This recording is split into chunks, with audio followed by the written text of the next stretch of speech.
Guys, welcome back to Selvi cooking channel. இன்றைக்கி நம்ம சேனலில் ஏலக்காய் கூட்டு தான் செய்ய போகிறோம். வாங்க இது எப்படி செய்கிறதுன்னு பார்க்கலாம்.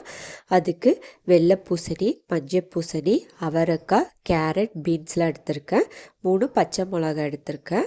அதுக்கப்புறம் பச்சை பட்டாணி, கருப்பு கொண்டக்கடலை, வேர்க்கடலை, மொச்சை, துவரை இதெல்லாம் எடுத்திருக்கேன்.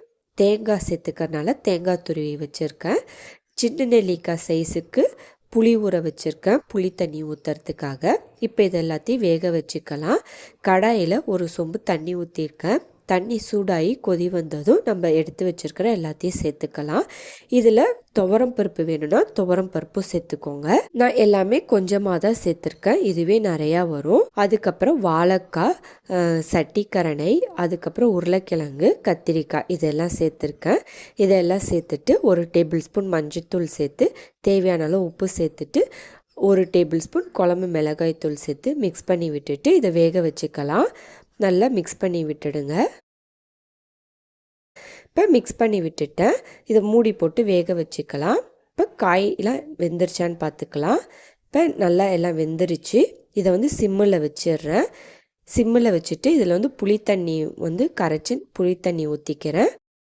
நம்ம இதுக்கு நடுவில் இதில் சேர்க்கறதுக்காக மசாலா ப்ரிப்பேர் பண்ணிக்கலாம். இப்போ இன்னொரு கடாயில் எண்ணெய் ஊற்றிக்கிறேன்.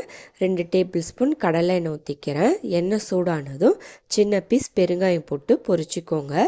அதில் 1 டேபிள் ஸ்பூன் கடலை பருப்பு, 1 டேபிள் ஸ்பூன் உளுந்து இதெல்லாம் சேர்த்துட்டு வறுத்துக்கலாம். இது வறுப்பட்டதும் ஒரு 10 போல் மிளகு சேர்த்துக்கிறேன். அதுக்கப்புறம் 1/2 டேபிள் ஸ்பூன் சீரகம் சேர்த்துக்கிறேன். சீரகம் சேர்த்ததுக்கப்புறம் 1 டேபிள் ஸ்பூன் பச்சை அரிசி சேர்த்துக்கிறேன். இதை சேர்த்துட்டு நல்லா மிக்ஸ் பண்ணி விட்டுக்கலாம். மீடியம் ஃப்ளேமில் வச்சுக்கோங்க, ரொம்ப தீஞ்சு போயிடும். அதுக்கப்புறம் 1 டேபிள் ஸ்பூன் மல்லி சேர்த்துக்கிறேன். 3 காஞ்ச மிளகா சேர்த்துக்கிறேன். காரத்துக்கு ஏற்ற மாதிரி காஞ்ச மிளகா சேர்த்துக்கோங்க.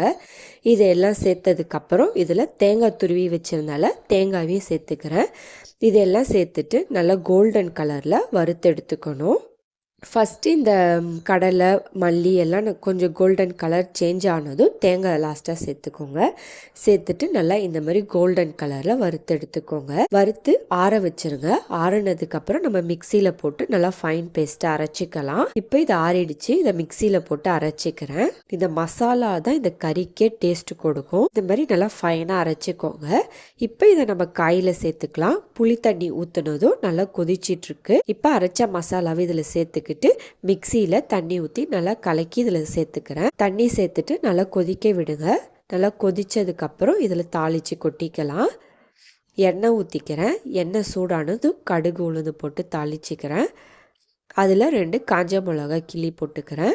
காஞ்ச மிளகாய் போட்டு தாளித்ததும் இதை எடுத்து நம்ம குழம்புல கொதிக்கிற குழம்புல சேர்த்துக்கலாம். இது சேர்த்ததுக்கப்புறம் சின்ன பீஸ் வெல்லம் சேர்த்துக்கிறேன்.